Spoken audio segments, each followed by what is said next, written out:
ओम शांति। 13 सितंबर की बाबा की मुरली। मीठे बच्चे, सर्व आत्माओं को कर्म बंधन से सेल्वेस करने वाले सेल्वेशन आर्मी हो। तुम्हें कर्म बंधन में नहीं फंसना है। तुम कौन हो?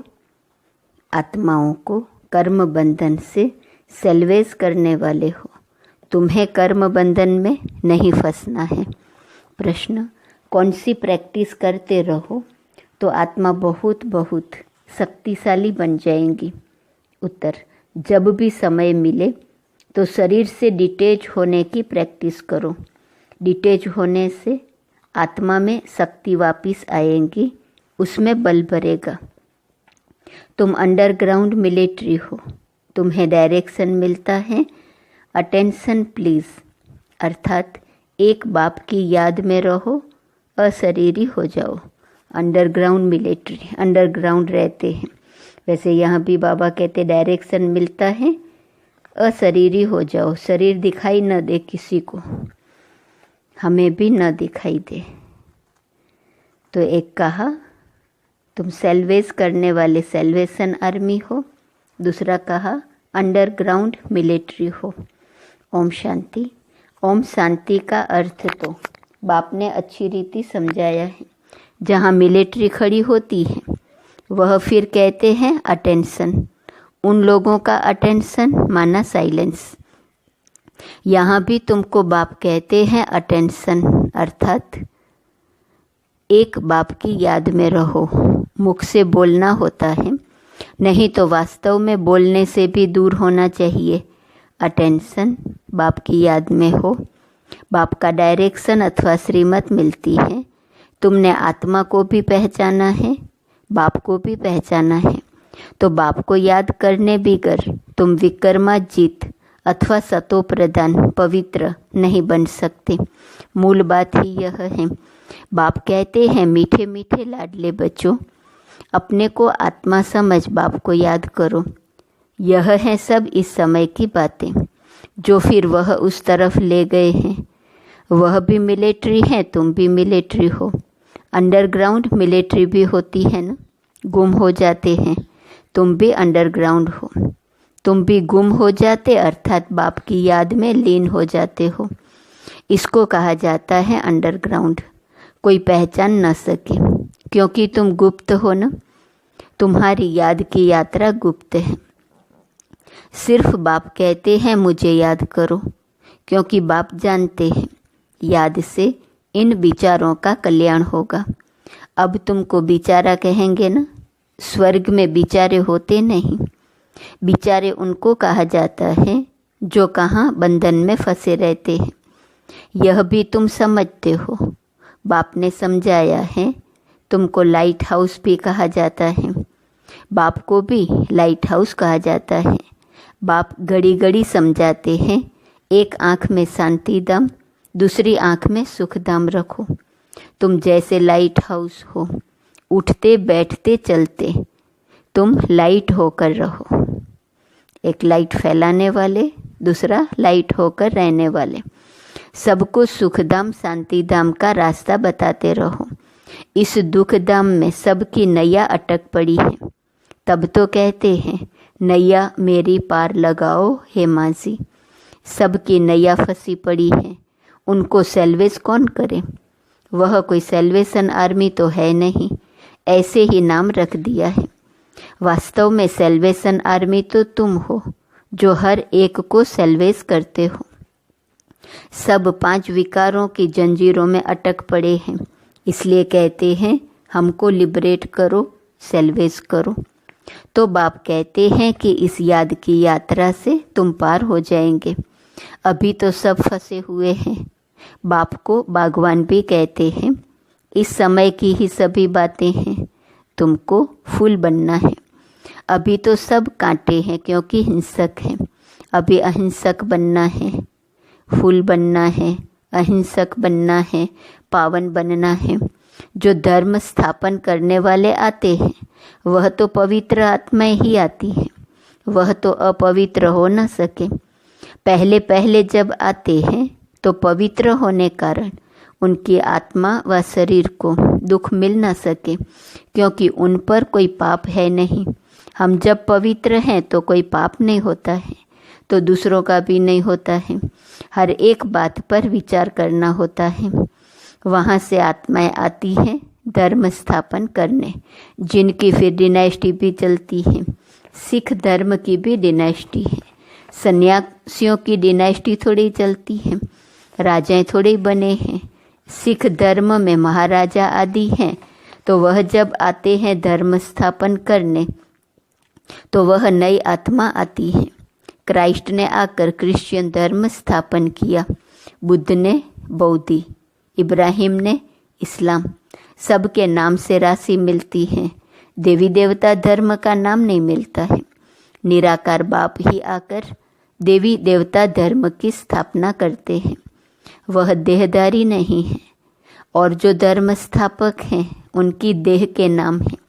यह तो देहधारी नहीं, डिनाइस्टी नई दुनिया में चलती है। तो बाप कहते हैं बच्चे अपने को रूहानी मिलिट्रिस्ट जरूर समझो।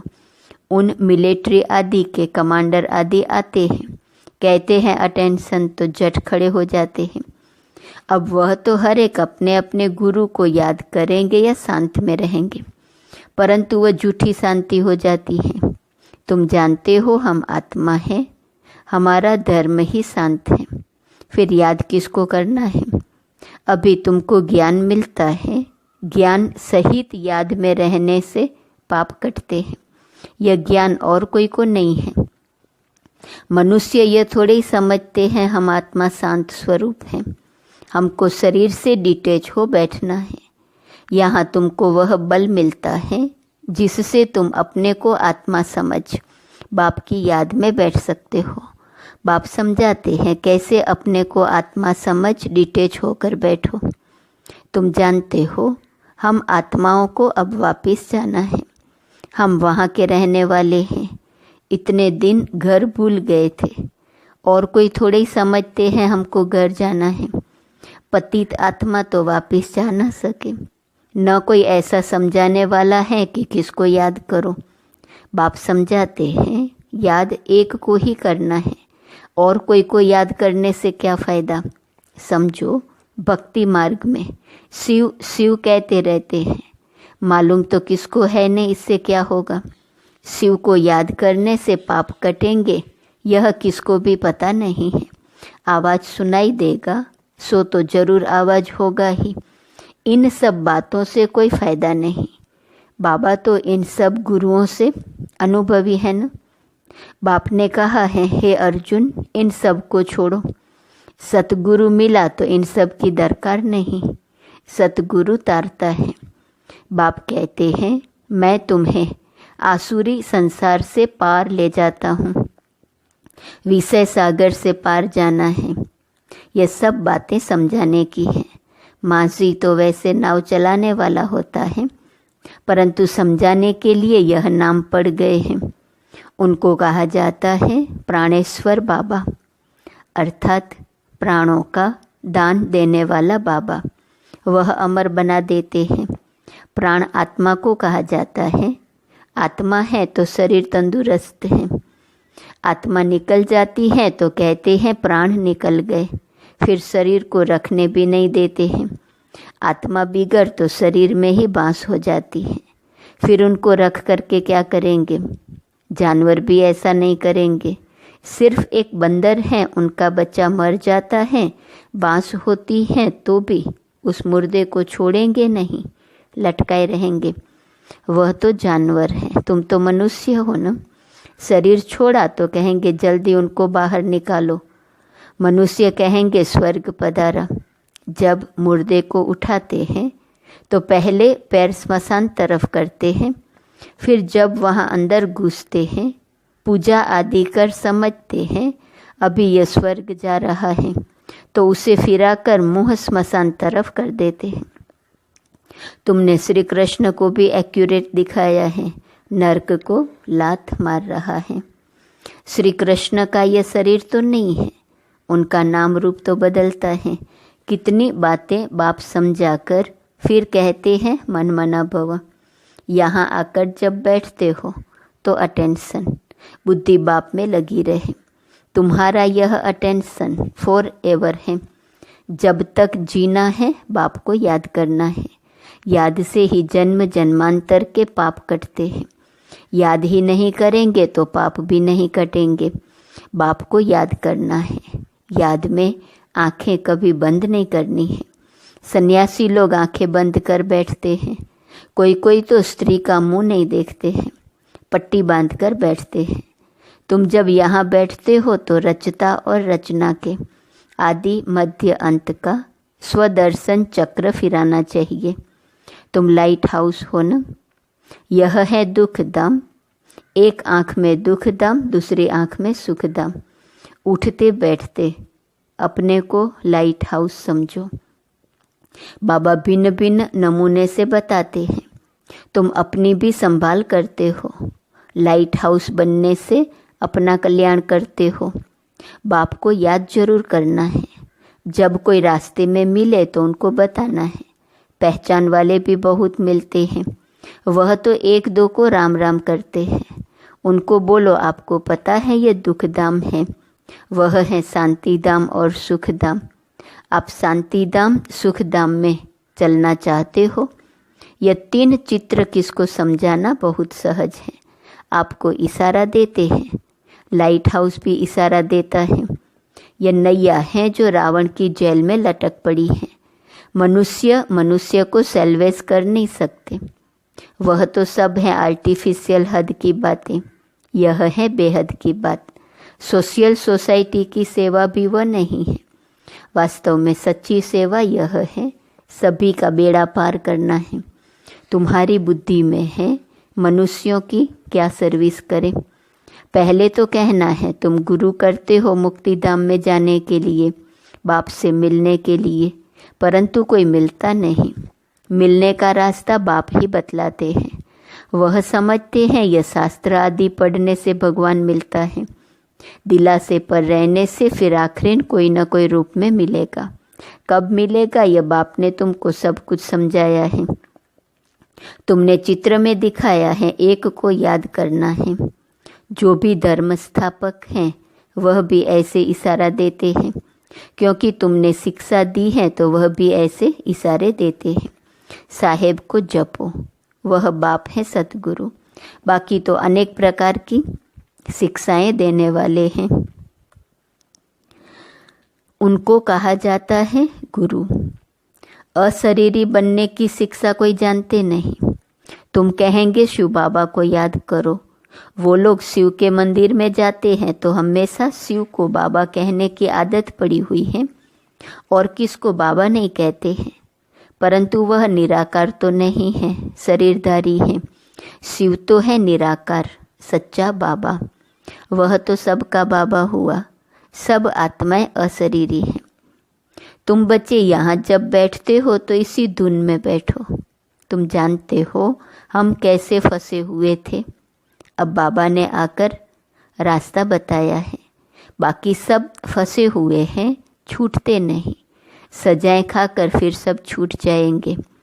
तुम बच्चों को समझाते रहते हैं, मोचरा खाकर थोड़ी ही मानी अर्थात रोटी लेनी है। मोचरा बहुत खाते हैं तो पद भ्रष्ट हो जाता है। मानी अर्थात रोटी कम मिलती है। थोड़ा मोचरा अर्थात सजा तो मानी अर्थात रोटी अच्छी मिलेंगी। यह है कांटों का जंगल। सब एक दो को कांटा लगाते रहते हैं। स्वर्ग को कहा जाता है गार्डन ऑफ अल्लाह। क्रिश्चियन लोग भी कहते हैं पैराडाइज था। कोई समय साक्षात्कार भी कर सकते हैं। हो सकता है यहाँ के धर्म वाला हो जो फिर अपने धर्म में आ सकते हैं। बाकी सिर्फ देखा तो इसमें क्या हुआ। देखने से कोई जा नहीं सकते। जबकि बाप को पहचाने और नॉलेज ले, सब तो आ न सके। देवताएं तो वहाँ बहुत थोड़े होते हैं। अभी इतने हिंदू हैं, असल में देवताएं थे ना, परंतु वह थे पावन। यह है पतित। पतित को देवता कहना शोभेगा नहीं। यह एक ही धर्म है जिसे धर्म भ्रष्ट कर्म भ्रष्ट कहा जाता है। आदि सनातन हिंदू धर्म कह देते हैं। देवता धर्म का कॉलम ही नहीं रखते। हम बच्चों का मोस्ट बिलव्ड बाप हैं जो तुमको क्या से क्या बना देते हैं। तुम समझा सकते हो कि बाप कैसे आते हैं, जबकि देवताओं के पैर भी पुरानी तमोप्रधान सृष्टि पर नहीं आते, तो फिर बाप कैसे आएंगे? बाप तो है निराकार, उनको तो अपना पाँव है नहीं, इसलिए इनमें प्रवेश करते हैं। अब तुम बच्चे ईश्वरीय दुनिया में बैठे हो, वह सब है आसुरी दुनिया में। यह बहुत छोटा संगम युग है। तुम समझते हो हम न दैवी संसार में हैं न आसुरी संसार में हैं, हम ईश्वरीय संसार में हैं। बाप आए हैं हमको घर ले जाने के लिए। बाप कहते हैं वह मेरा घर है, तुम्हारे खातिर मैं अपना घर छोड़कर आता हूँ। भारत सुखधाम बन जाता है तो फिर मैं थोड़े आता हूँ। मैं विश्व का मालिक नहीं बनता हूँ, तुम बनते हो। हम ब्रह्मांड के मालिक हैं, ब्रह्मांड में सब आते हैं, अभी भी वहाँ मालिक बन बैठे हैं जिनको बाकी आना है, परंतु वह आकर विश्व का मालिक नहीं बनते। समझाते तो बहुत हैं। कोई स्टूडेंट बहुत अच्छे होते हैं तो स्कॉलरशिप ले लेते हैं। वंडर है, यहाँ कहते भी हैं हम पवित्र बनेंगे, फिर जाकर पतित बन जाते हैं। ऐसे ऐसे कच्चों को नहीं ले आओ। ब्राह्मणी का काम है जांच कर लाना। तुम जानते हो कि आत्मा ही शरीर धारण कर पाल्ट बजाती है, उनको अविनाशी पाल्ट मिला हुआ है। अच्छा, मीठे मीठे सिकिलदे बच्चों प्रति माता पिता बाप दादा का याद प्यार और गुड मॉर्निंग। रूहानी बाप की रूहानी बच्चों को नमस्ते। रूहानी बच्चों की रूहानी बाप को नमस्ते नमस्ते नमस्ते। धारणा के लिए मुख्य सार, पहली पॉइंट, लाइट हाउस बन सबको शांतिधाम सुखधाम का रास्ता बताना है। सबकी नैया को दुखधाम से निकालने की सेवा करनी है, अपना भी कल्याण करना है। दूसरी पॉइंट, अपने शांत स्वरूप स्थिति में स्थित हो, शरीर से डिटैच होने का अभ्यास करना है। याद में आंखें खोल कर बैठना है, बुद्धि से रचयिता और रचना का सिमरण करना है। वरदान, अपने संकल्पों को शुद्ध ज्ञान स्वरूप और शक्ति स्वरूप बनाने वाले संपूर्ण पवित्र भव। बाप समान बनने के लिए पवित्रता का फाउंडेशन पक्का करो। फाउंडेशन में ब्रह्मचर्य व्रत धारण करना ये तो कॉमन बात है, सिर्फ इसमें खुश नहीं हो जाओ। दृष्टि वृत्ति की पवित्रता को और भी अंडरलाइन करो। साथ साथ अपने संकल्पों को शुद्ध ज्ञान स्वरूप शक्ति स्वरूप बनाओ।